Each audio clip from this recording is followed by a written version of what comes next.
All right, first off, I want to say Ember Har actually marked no, she did not want to public speak, so she has submitted her time to me. So first off, I want to say thank you and respect to the offices you all hold here. I know 2 minutes does not give us a chance for a back and forth discussion, but feel free to be interactive with raising your hands, all right? How many here know what a PCR test is and how it works? All right? How many people know what a cycle threshold is? How many people know that Dr. Fauci has said any cycle threshold over 35 is replication incompetent, which is a twisted way to say it is nothing to be scared of, right? How many people know what the cycle threshold in the labs here in the KC metro area are set at, that are driving this policy in numerous slides of cases that you put up there? Okay?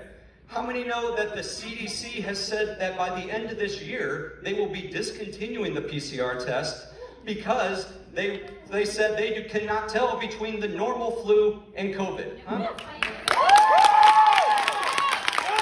Until there is understanding up here on this committee, then this mandate remains illegitimate in the eyes of the public, all right? It's lost all public trust. You have to know that, all right? What are other ways it's become illegitimate? We've already heard the fact that you are openly encouraging segregation in our communities. In an age where equality is being talked about all over the place, and rightfully so. How can we move backwards in this case? Another illegitimate, we heard about the Attorney General. How can the City Council or Mayor just brush off a lawsuit from our state Attorney General like it's nothing? Especially when over in St. Louis it happened, they put a stay on it and the City Council overruled it there as well. All right, we are a nation of checks and balances. We don't elect talking heads to the CDC. We elect elected officials who can speak to the ground here in Kansas City. You talk about science, all right? Well, this is not about science. Anybody can talk and know, 2 more minutes? Anybody can talk and know that you do not need a scientist to know that masks only stop huge droplets, right? And anybody who looks at this picture doesn't need to be a scientist to know what happens when you breathe through a mask.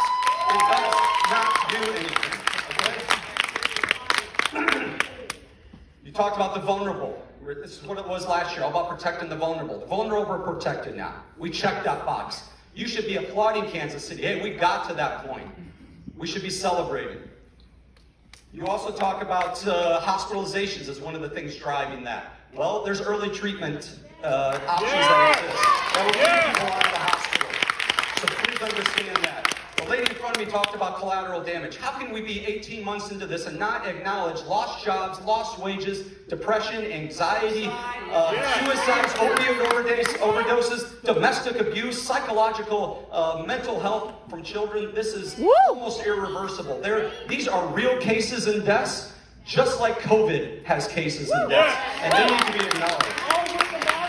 If we can't question you or challenge you, you can't call it science. You can call it a belief system, a cult, whatever you want, but if we can't challenge it, you cannot call it science. What you should be doing is actually talking about wellness. Rather than how to avoid one thing, how about talking about all the number of ways that you can improve your health? So whether it's this health risk or any other health risk, that you are at the best position to handle that health risk. That's what would be real public health. That would be collective health, is what that mission statement that the health director put up there. It's time to get real. We're 18 months into this. We've lived with this. We know what the health risks are. You are insulting the intellectual capacity of Kansas Cityans by continuing to do mandates. You don't need mandates. You don't need marketing. You don't need coercion. All right? We don't need any of that. It's time to come together.